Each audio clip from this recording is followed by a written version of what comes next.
सोलापूर जिया news, परिवर्तनाची लाट. एकीकडे आमचे दहांडे पाटील या ठिकाणी उपोषण करतात आणि इकडे आरक्षण थांबवायचे. लोकसभेमध्ये आमच्या या ठिकाणी सर्वोच्च न्यायालयामध्ये एका महाराष्ट्रावर सांगितलं एकाच पिढीला आरक्षण द्या.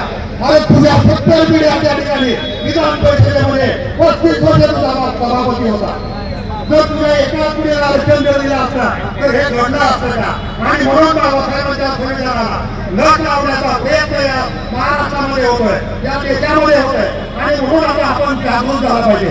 आपण जागा झालो तरच या ठिकाणी या शाळा टिकणार आहेत. सुभाष मानेकर सांगतात, तानाजी मानेकर सांगतात, वाणीकर साहेब सांगितलं, वाशी तालुक्यामध्ये अनेक शाळेमध्ये या ठिकाणी श्रीरामपुरी नावाचा अक्कलकोट आहे, या ठिकाणी शिक्षकेतर कर्मचारी आहे. मला तो कळून सांगत होता, साहेब माझ्या शाळेमध्ये 15 वर्ग आहेत, मी एकटाच शिक्षकेतर कर्मचारी आहे. मला तपासून मला द्यायला लावतात, शाळा धाराय पण मलाच लावतात, कारण मला 100-150 जीवन मला चुकवायला लावतात. कसं काम करू, मला माझ्या नावाचं मंजूर करायला लागलं. अशा अनेक शाळांमध्ये सोलापूर जिल्ह्यामध्ये अशा अनेक शाळा लिपिकावीन आहेत, अशा अनेक शाळा शिक्षकेतर कर्मचाऱ्यांसाठी आहेत. आणि वायदेवकरण प्रशाला घ्या, जैन गुरुकुल प्रशाला घ्या, सिद्धेश्वर शाळा घ्या, काय करत बसायला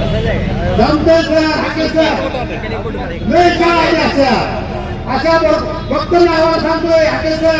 अशा अनेक शाळा आहेत ज्या शाळेमध्ये 20-20 शिपाई असायचे, आता येते 2-2 शिपाई आहेत.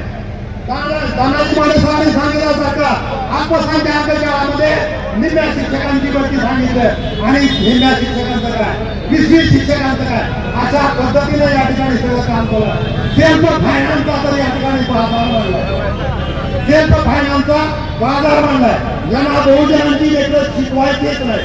सेल्फ फायनान्सचे रोज 50 प्रस्ताव शिक्षणाचे असतात, रोज हजारो प्रस्ताव शिक्षण मंत्र्याकडे जातात. आणि म्हणून हे सगळं थांबवायचं प्रकारचा मागणी मोर्चा आपण या ठिकाणी काढले. मित्रांनो, या ठिकाणी ज्या ज्या वेळेला अन्याय होतो, ज्या ज्या वेळेला आपल्यावरती सगळ्यात शेवट्यांचा शिक्षक जागा होतो, कारण आमचा शिक्षक सहन करणारा प्राणी आहे.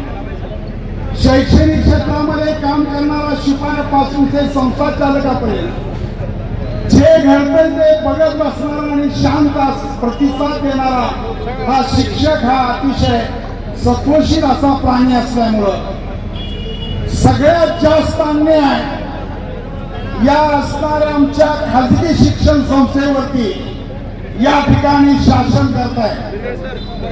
बाहेरच्या कुणी असं समजू नये की आम्ही कुणाची सुपारी घेऊन आलोय, आम्ही कुणाचं तर कौतुक करायला आलोय.